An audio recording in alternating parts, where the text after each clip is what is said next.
siempre he dicho, bueno, lo de siempre es un decir porque sigue siendo una empresa muy joven. Sin embargo, desde que se consolidó en breve tiempo, me he referido a ella como el referente de la opinión pública en nuestro país. Por ello me da mucho gusto, y hablo por supuesto de parametría, recibir a su director general, Francisco Abundis. Muchas gracias, Ricardo, mi querido un gusto Paco, estar con contigo. la admiración Muchas gracias. y el agradecimiento y Mutuos, reconocimiento de mutuos. siempre. ¿Qué papel están jugando las encuestas hoy de cara a este proceso electoral cada día más próximo? Lo tenemos ya enfrente, este siguiente domingo 7 de junio. Mira, yo creo que se está publicando ya cada vez en fuentes más diversas. De hecho, hasta en sitios de internet tú ya tienes mediciones, en distintos diarios de circulación nacional, en periódicos locales. Y siempre quienes hemos estado en esto durante algún tiempo intentamos ser más preventivos que sobrevender el método, ¿no? Hay que reconocer que es un método que te plantea escenarios, posibilidades. Si tienes 5 fuerzas electorales, te dice quiénes pueden ser las 2 primeras, o para una elección como, digamos, en su momento Michoacán, te dice que a lo mejor es de 3, ¿no? Te da escenarios probables, pero yo creo que mucha gente está esperando una precisión y una predicción sobre una elección, y es ahí donde creo que no hemos tenido la suficiente precaución. ¿Cómo recibimos las encuestas, o más bien cómo vemos a las encuestas? ¿Como una predicción de lo que va a ocurrir, un pronóstico? Es como se les quiere ver. De hecho, te diría que es una ambición de la ciencia social positivista. Es decir, si yo puedo saber qué es lo que causa un evento social y puedo determinar sus variables, entonces lo puedo controlar en algún sentido o lo puedo medir. Esa es la misión de la ciencia social. Pero tiene sus limitantes. Yo te diría, si revisamos qué ha pasado recientemente en la Gran Bretaña, o lo que pasó en la medición de Escocia sobre su referéndum, o lo que pasó antes en Colombia, vemos que hay una diferencia, y es parte del debate lo que estamos viendo ahora, entre lo que son las mediciones preelectorales y lo que son las encuestas de salida. Estas últimas es lo que mides el día de la elección. La pregunta hoy día para los británicos y buena parte de estos cuestionamientos que ha habido sobre las mediciones es: ¿qué pasa de esta medición preelectoral a esta medición el día de la elección? Porque esta es la que está teniendo diferencia con los resultados electorales, pero esta ha sido de una precisión pues realmente sorprendente. Entonces la pregunta es, mismo método, en principio le preguntas a la misma población, o así o de ese supuesto partimos. Entonces, ¿qué pasa de la preelectoral a la encuesta de salida?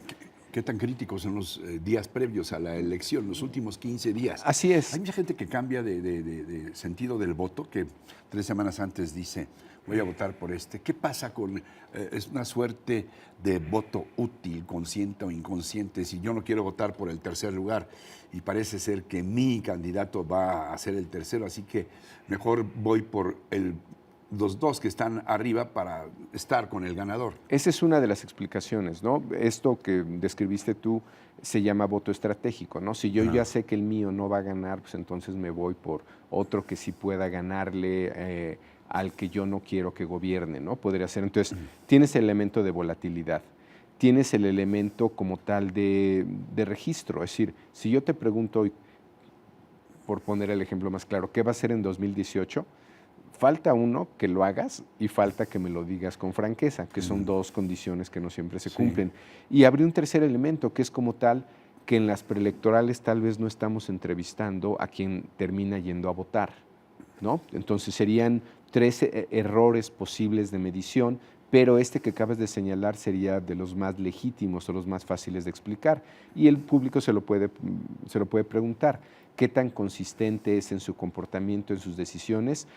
¿Cuántas veces ha cambiado su decisión electoral? Y de esas veces que ha cambiado, ¿cuántas no ha pasado en la última semana o 2 semanas, como tú señalas? Y creemos que la volatilidad es un escenario, sin duda, que explica buena parte de esta diferencia entre preelectorales y el resultado final. ¿Están sujetos a presiones los encuestadores? Yo creo que la presión por la precisión pues es de las más estresantes, ¿no? Es decir, precisamente porque nos van a leer como una predicción, por más que digamos que son diagnósticos y no pronósticos, son fotografías y que estas pueden cambiar con el tiempo. Y esta fotografía la intentamos llevar lo más cercano al día de la elección posible para que esa foto salga lo más precisa posible o se parezca más al resultado. Pero aún así, pues yo creo que mientras nos sigan midiendo o viendo esto como un tema de pronóstico, pues la presión va a estar ahí, ¿no? Ahora, ¿qué pasa con las encuestas encargadas por los partidos y los propios candidatos, con esto de que el que paga manda? Hay una presión adicional sobre el encuestador para decir, yo te estoy financiando la encuesta y pues yo quiero que mi candidato salga tú como arriba. candidato, ¿no? Tienes dos opciones, ¿no? Yo te la entrego y tú tienes la opción de enseñarla y presumirla o guardarla en tu último cajón del escritorio. Sí, es que ¿no? Es favorable. Básicamente tienes esas dos opciones. No hay una prueba, no hay evidencia tan clara de que las mediciones influyan al elector, porque se tendrían que cumplir muchas condiciones. Uno, que el elector se entere; otra, que le provoque este cambio al que tú te refieres, un cambio en la decisión; y tercero, que ese cambio vaya en el mismo sentido. Te voy a decir dónde se influyen: en el financiamiento y en los apoyos políticos. Ahí sí pueden influir. Financiamiento formal, informal, porque bueno, esto está regulado, pero aún así hay, digamos, forma de apoyar un candidato. Quiere meter dinero bueno al malo. Exacto, pero entonces si tú sales muy bien en tu medición, simplemente la vas a ir a enseñar.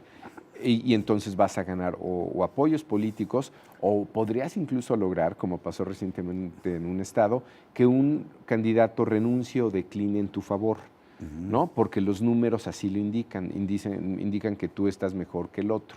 Ahí sí hay un impacto, ahí sí hay una influencia. Pero esta idea de que influye en el elector no lo tenemos tan claro, o la literatura no da tanta evidencia sobre ello. Ahora, tocaste algo por ahí fundamental, que es el interés de los propios ciudadanos. ¿Tenemos mediciones de qué tanto entusiasmo o deseo de participación ha despertado este proceso electoral del 2015, en donde sabemos hay 9 gubernaturas, que serían las cerezas de los pasteles, pues, pero también la renovación de la Cámara de Diputados, elecciones locales de presidentes municipales, aquí en el DF jefes delegacionales, congresos locales, etcétera? Son dos pistas. Tenemos una pista que es la de ejecutivos, que pasa en cualquier ejecutivo, sea presidente, gobernador, ejecutivos de ese nivel, digamos, no tanto en presidentes municipales, donde los niveles de participación van sobre 60 puntos. Es decir, 60% de la gente participa, 40 no, en promedio a nivel nacional y en las presidenciales. Y tenemos la pista o la participación de las elecciones federales. Los congresos no llaman tanto la atención, no tienes un personaje que esté en la contienda, que sea muy visible, y terminas votando por logo partido, ¿no? Dice nuestra vida cívica que deberíamos estar informados sobre, uno, en qué distrito vivimos, y dos, quiénes son los candidatos para nuestro distrito. El público se lo puede preguntar si sabe en qué distrito vive y si sabe quiénes son los candidatos a su distrito.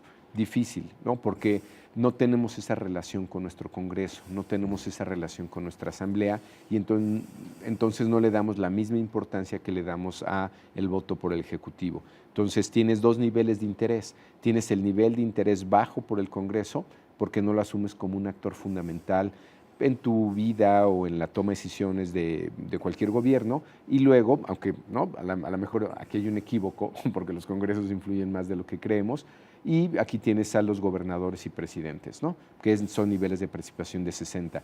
Si tú hoy vivieras en Nuevo León, tú estás metidísimo en tu elección y estás pensando que va a pasar con el Bronco y con Ivonne Álvarez y con Felipe de Jesús, y si estuvieras en Sonora estarías pensando qué va a pasar con Claudio Pavlovich y con Gándara, y si estuvieras en Querétaro estarías pensando entre el candidato Domínguez y Loyola. En fin, tú estás en lo tuyo. Entonces, lo local, y esto es una teoría de los padres fundadores en Estados Unidos, de Jefferson, que dice la toma de decisiones cívica o de la opinión pública, o en este caso de lo electoral, es infinitamente más relevante en tanto más locales.